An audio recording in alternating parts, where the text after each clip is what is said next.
তো আজি মই ক্লাছ 7-ৰ চেপ্টাৰ 6 অনুশীলন 6.2 যেটো আমাৰ 2 নম্বৰ কুৱেশ্যন আছে এটা ত্ৰিভুজৰ পৰিসীমা 15 সেন্টিমিটাৰ যদি দুডাল বাহু 5 সেন্টিমিটাৰ আৰু 7 সেন্টিমিটাৰ জোখৰ হয় তেতিয়া বাহুডালৰ জোখ কিমান হ'ব ঠিক আছে তো আজি এইটো সমাধান কৰিম কুৱেশ্যনটো তো আপোনালোকে ধ্যান দি ভিডিঅ'টো চাওক আৰু প্ৰথমে ভিডিঅ'টো এটা লাইক কৰি দিয়ক ঠিক আছে তো প্ৰথমে ইয়াত কুৱেশ্যনটো দিয়া আছে আমাৰ প্ৰশ্নটোত যে এটা ত্ৰিভুজৰ পৰিসীমা দিয়া আছে 15 সেন্টিমিটাৰ আৰু যদি দুডাল বাহু 5 সেন্টিমিটাৰ 7 সেন্টিমিটাৰ হয় তেতিয়া তৃতীয় বাহুডালৰ জোখ কিমান হ'ব ঠিক আছে ধৰা আমাৰ এটা ত্ৰিভুজ তো ত্ৰিভুজটো মই এটা অংকন কৰি লৈ আছো আছে এইটো এটা ত্ৰিভুজ মই ধৰি লৈছো এ বি সি তো মই তিনিটা কোণৰ তিনিটা নাম দি দিছো এ বি আৰু সি আছে ধৰা ইয়াতে দুটা বাহুৰ জোখ দিয়া আছে এটা দিয়া আছে 5 সেন্টিমিটাৰ আৰু এইটো দিয়া আছে 7 সেন্টিমিটাৰ ঠিক আছে তো আমাৰ এটা পৰিসীমাটো দিয়া আছে তো আমি এটা সলিউশনটো উলাই লওঁ এতে আমি সমাধান বুলি সমাধান ঠিক আছে সমাধান বুলি লিখিলো তো এতে আমাৰ ফাৰ্স্ট পৰিসীমা দিয়া আছে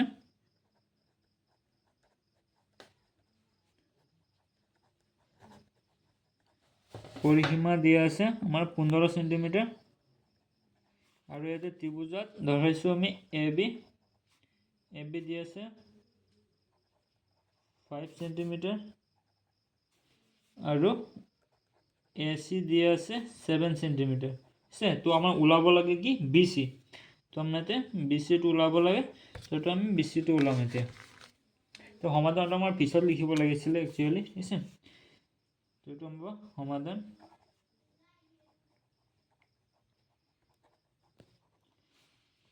মই দিলো তো এতিয়া আমাৰ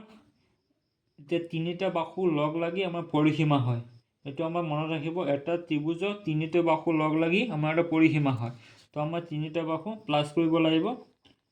AB plus AC plus BC equal to আমাৰ পৰিসীমা হ'ব ঠিক আছে এইটো সূত্ৰটো মনত ৰাখিবা সবে তাৰ পিছত আমাৰ AB দিয়া আছে কিমান 5 সেন্টিমিটাৰ এতেকে 5 সেন্টিমিটাৰ দিয়া আছে তাৰ পিছত প্লাস AC দিয়া আছে কিমান 7 সেন্টিমিটাৰ তো আমাৰ উলাব লাগে BC আছে BC দিয়া না তো আমি BC ডাইৰেক্ট লিখিছো আৰু পৰিসীমা দিয়া আছে 15 সেন্টিমিটাৰ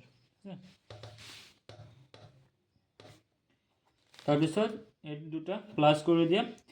5 আৰু 7 কিমান হ'ব 12 সেন্টিমিটাৰ আছে প্লাস BC আৰু ইফালে পৰিসীমা দিয়া আছে 15 সেন্টিমিটাৰ তো আপোনাৰ ক্যালকুলেশনটো কৰি লবা সবে তাৰ পিছত লেফট সাইডত হ'ব BC আৰু আমাৰ যে 12 সেন্টিমিটাৰ আছে এটা আমাৰ ৰাইট সাইডত গুছি যাব ৰাইট সাইডত গুছি গলে ইফালে আসলে প্লাস আৰু ৰাইট সাইডত গুছি গলে লেফটৰ পৰা ৰাইটৰ গুছি গলে মই মাইনাস হ'ব আছে তো 15 সেন্টিমিটাৰ মাইনাস 12 সেন্টিমিটাৰ হ'ব দে আছে তাৰ পিছত BC ইকুয়াল টু 15 পৰা 12 গলে মই 3 সেন্টিমিটাৰ হ'ব তো আমাৰ উলাই পৰিল এতে কি দিয়া আছিল তৃতীয় বাহুডালৰ জোখ যে তৃতীয় বাহুডালৰ জোখ হ'ব কিমান সেন্টিমিটাৰ 3 সেন্টিমিটাৰ ঠিক আছে তো উলাই পৰিল তো সবে ভিডিওটো লাইক কৰি দিয়া আৰু শেয়াৰ কৰি দিয়া